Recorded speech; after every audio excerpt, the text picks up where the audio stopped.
Okay, let's continue with the third question. By the way, sometimes I use points for decimal points of, like, for example, 0.45. So I showed 45% for the first question as the final answer, like this. It's a decimal point. Okay. I also suggest you guys to use decimal point like this, so that we understand that this is between 0 and 1. So in case if it was not obvious that this is a point, now I show it that in the first question, this is a decimal point. So it means that 45% or 45 over 100. Okay, so let's go through third question. We don't talk about this part now. So based on a sample from different hospitals of a city, it was reported that 70% of patients were smokers. So 70% of patients are smokers. So I denote smokers by S. 70%. Okay. And 25% of the patients had cancer and were smokers at the same time. So at the same time, it means that we are talking about the intersection of them. And I understood it from this, right? So this is different from conditional probability. This is a joint probability, as they call it. So S and smoker and having cancer, I denoted by C.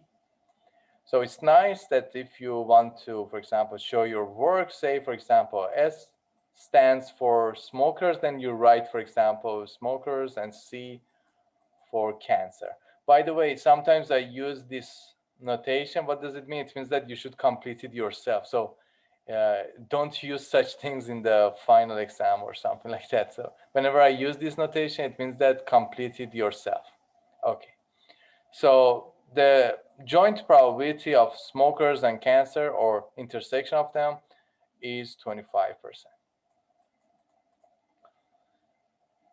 Assume that one patient among the sample is randomly selected. What's the probability that the patient has cancer if he is a smoker? Okay, this is different from joint probability. I know that he is a smoker, so I should write it in the second component. And what's the probability that the patient has cancer? This is the question. So having cancer, given that that patient is a smoker. So how can I find this one? As I said, I suggest you guys to first write the simplest format first to check whether it works or not. If it doesn't, then we should use Bayes rule or the law of total probability. And the second component as the marginal probability comes here.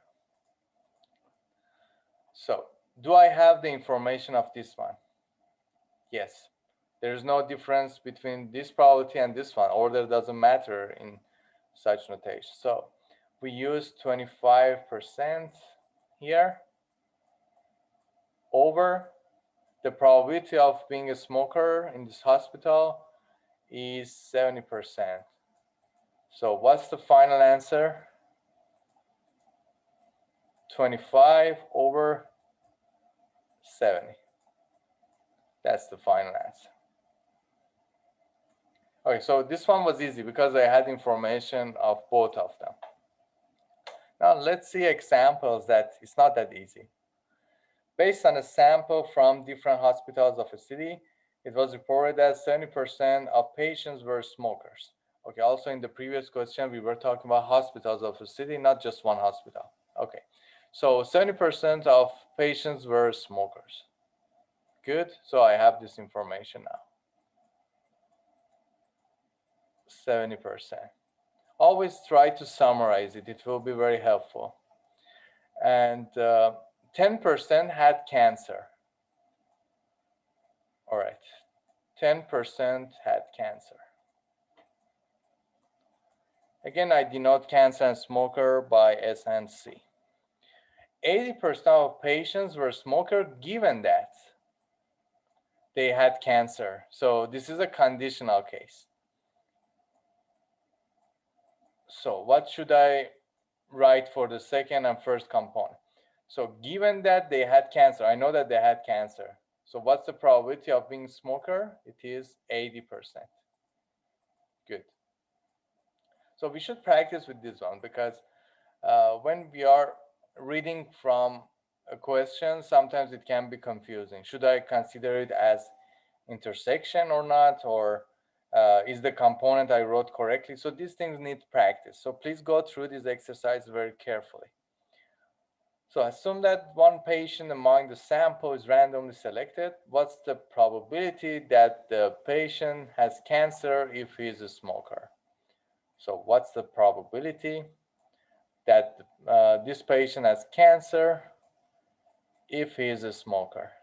You see? So if such that, given that these are the keywords that you should look for in order to understand which one you should write as the second component, and why this is a conditional probability, not a joint probability. So I should find this one. So first you write the simple format.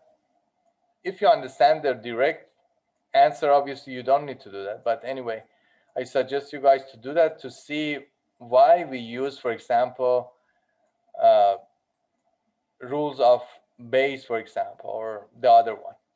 So here I check and I understand I don't have this information, the joint probability of having cancer and smoker at the same time. In the previous example, we had it. So how to find this one? And also I take a look at probability of smokers. Fortunately, I have the information of this part. This is okay, this one is not, so I should do something about it. So I use Bayes rule for this part. I check if I can find it. So for Bayes rule, I interchange the place of these two. It will be now S given C. And by the way, I told you, you can use either straight line or this one. If you show it like this, it means that this is the difference of set, which is a different notation. Okay, and multiply by the probability of marginal probability of the second component divided by this one. In the lecture, I explained in details why I can use this. Okay, we already showed that why this is equal to this one. So this is a Bayes rule, and I take a look to see if I have all the information. For probability of cancer, having cancer, 10%, I have it. For probability of S given C, 80%, yes, I have all the information now. So easily by just in assigning these values into their places, then it's already solved. So 80% multiplying by 10%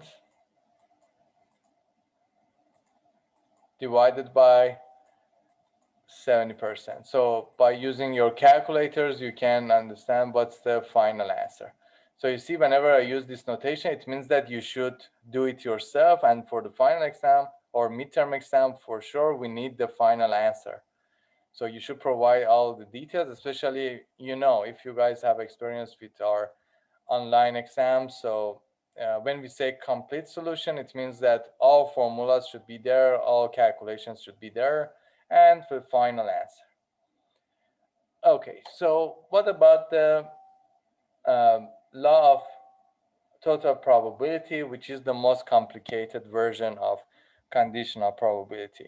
And when it happens, when you don't have information about the marginal probability of the second component, which should be given, but we don't have that information. So actually, this question, I have created this one last year when it was at the beginning of pandemic. And that time we used usually to call it coronavirus and use this notation for it. But these days they prefer to use COVID. So let's go through this question.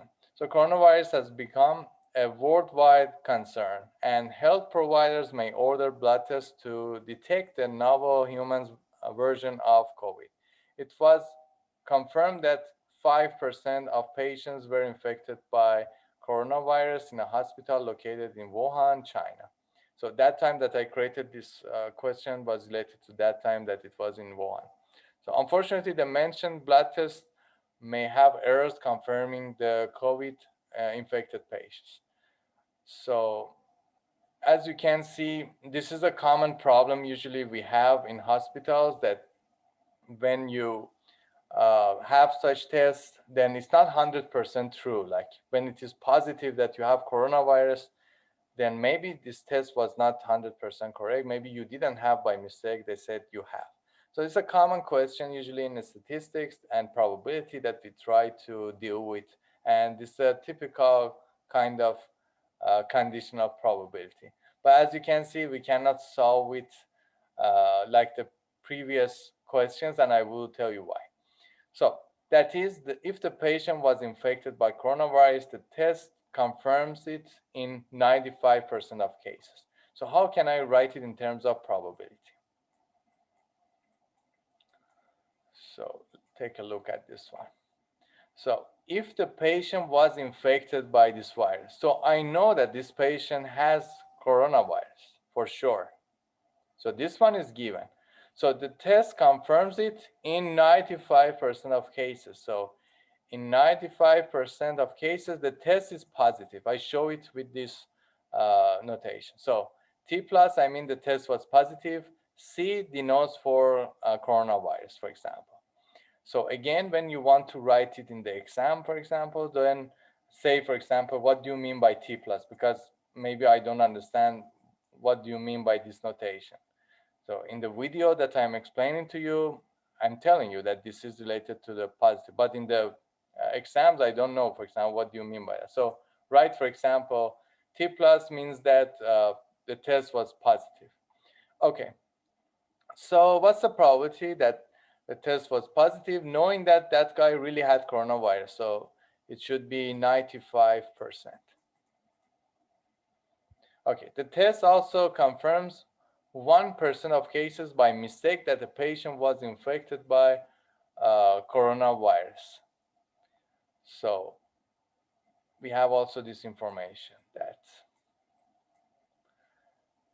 1% of cases by mistake that the patient was infected by coronavirus. It means that this patient didn't have coronavirus, but the test was positive. This is a mistake. And in how many cases? 1%. Okay, 1% here. And by the way, from the beginning, we mentioned about another information. 5% of patients were infected by coronavirus in that hospital.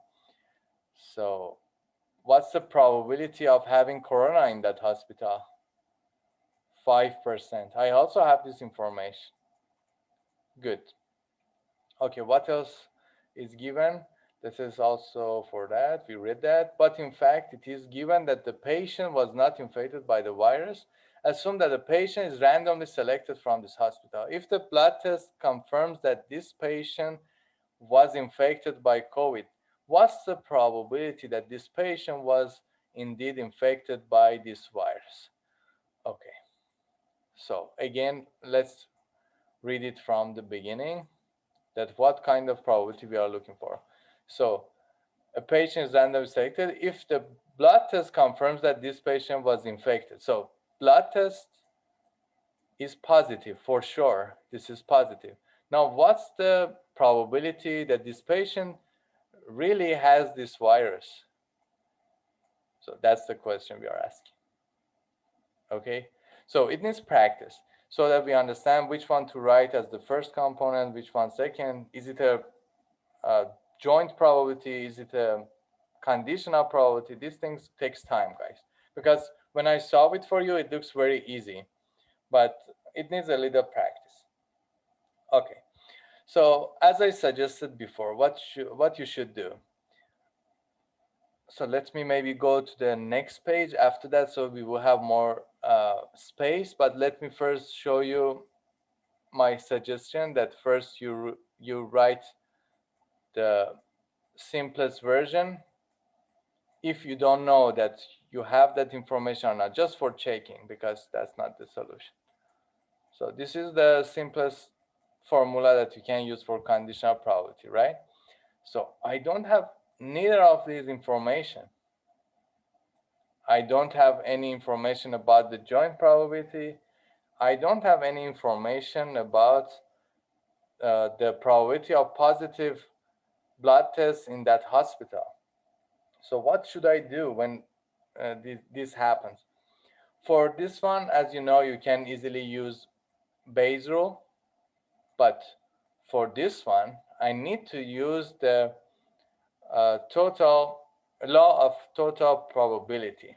So in that case, let's write it in the next page. Well, what was the probability? CT plus. So CT plus. So instead of intersection, whenever we said we don't have that information, what can I do? I can interchange their place, use the Bayes rule, and write it like this. What about this part? Okay, the law of total probability says that you can partition it. It means that to those who have corona and to those who don't have corona. Okay, so in that case, let's write exactly the same thing.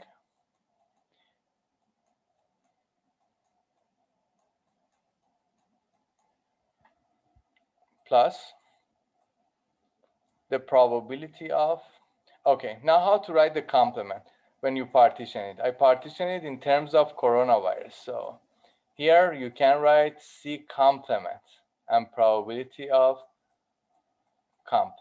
Okay, this is the way to deal with such example. Like, I don't have information about this part, I don't have information about this part. Okay, this one was related to Bayes rule. We talked about it in the lecture. Also, this part is related to total probability, and we talked about it also in the lecture.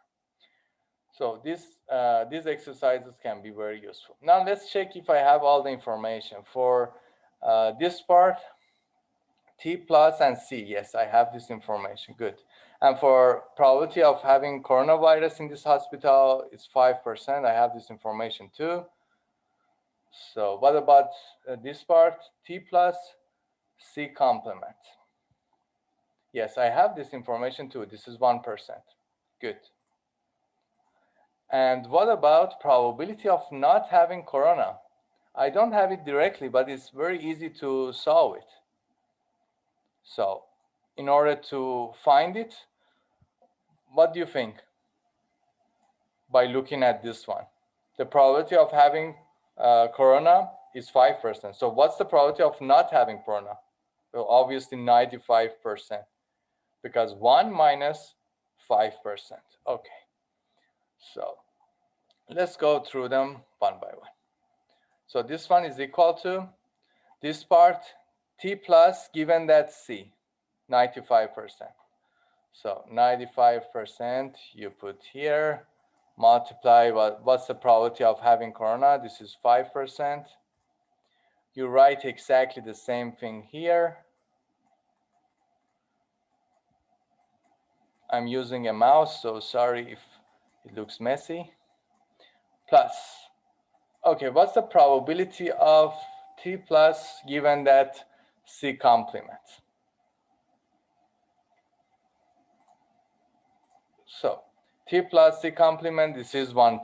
It means that we know that this guy didn't have corona, but by mistake we said that the test blood was positive, so it was a mistake. So 1% multiply the complement of having coronavirus, which was 95%. So by calculating it, we can easily find the final answer. Okay, so please go through the exercises carefully. These were just very basic questions related to probability, just to warm up for the real deal that we will have for probability, which is related to distributions. I hope it was useful for you guys. So if you have any questions, please let me know in our online session or using email. See you guys.